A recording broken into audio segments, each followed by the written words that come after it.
Hi, my name is David Robillard. I'm president of Performa's Federal Programs Group. I'm very happy today to begin discussing how to coalesce diverse detention operations to adopt uniform facility standards.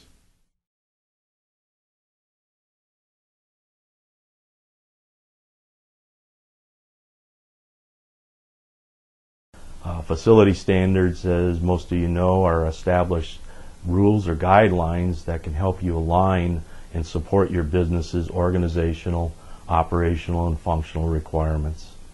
Today, in discussing this topic, I'd like to talk about a number of issues that are very important in the achieving not only coalescing the diverse detention operation opinions, but ultimately in achieving your goal in developing the standards. We'd like to talk to you a little bit about how you select and recruit the right facility prototype development team. What are the key steps in the development of prototype development processes, how you structure and conduct operational models or workshops, and how you develop the right solution criteria when you're looking at the development of standards. What level do you actually have to analyze the standards? Is it the macro level or the micro level?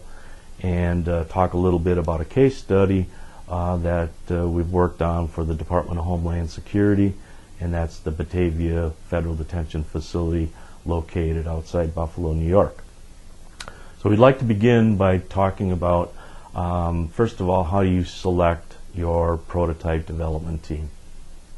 One of the first things that I think is very, very important in adopting a set of uniform facility standards and trying to bring consensus amongst multiple user groups to achieve this is by selecting the right proto development team.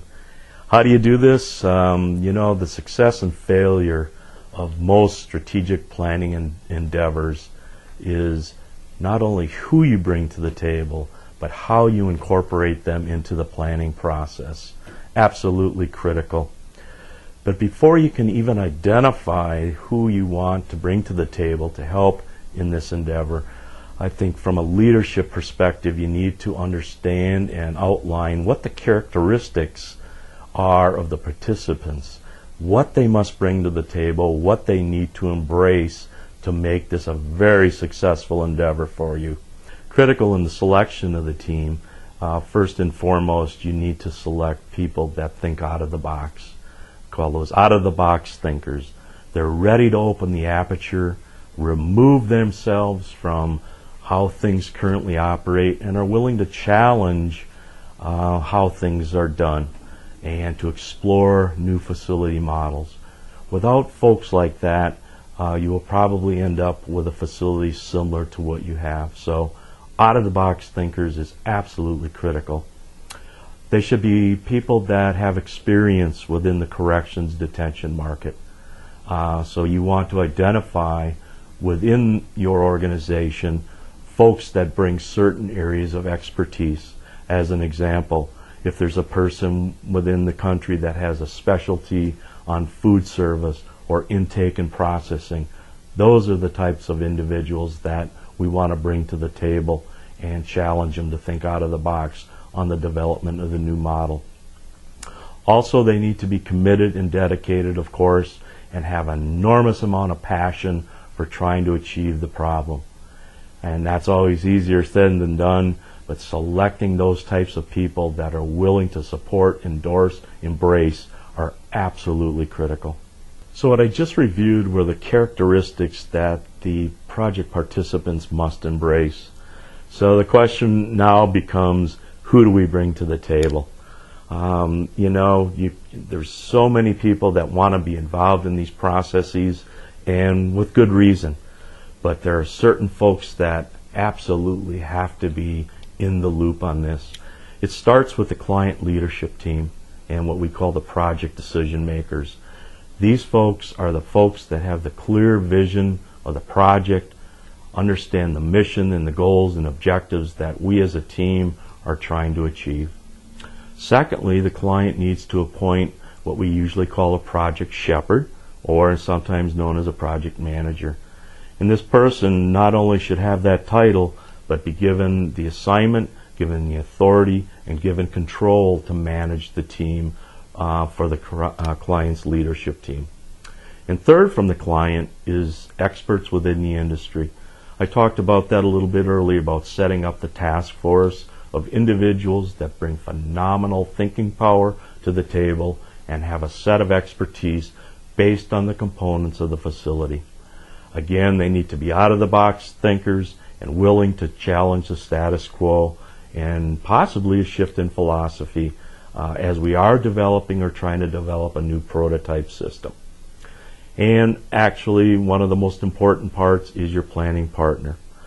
The planning partner cannot be someone that comes to the table and just is an order taker or a wish list taker. They need to be solution providers. They are the people that are leading the endeavor and are bringing the client groups together. They need to bring real value and a process for getting you from A to Z. And of course, it doesn't hurt to have a hard work ethic, because these are challenging, very challenging endeavors, and it's going to take roll up your sleeves attitude and a team that is willing to stick it out. The last partner of the team can either be part of the planning team itself or hired as an independent consultant, and that would be a facilitator that is going to lead you from A to Z in this prototype development process. Some of the critical attributes that a facilitator needs to have when you're looking at this person is certainly prototype development experience, because this is not an easy journey. They should have done it once, twice, 3 times before, because it is a very challenging opportunity. Corrections experience, service processing experience, and also someone that understands team consensus building techniques and can align people's difference of opinion. Because as you go through this development of models, people will have varying opinions, all of which need to be respected, but in the long run we're trying to achieve a common goal, and that is a facility type or a prototype model that we all endorse and believe in. So they need to be able to bring people together to achieve this. And finally, the facilitator needs to be able to listen, but also be able to guide and direct the group of people that we've brought together. So in summary, on the prototype development team, it's again absolutely critical that we identify the characteristics of the participants and to bring the right players to the table. In essence, the importance of this topic and the development and selection of this team is so that you can build consensus around a prototype model and adopt a unified method to move forward with. So you need to bring folks together to achieve this mission.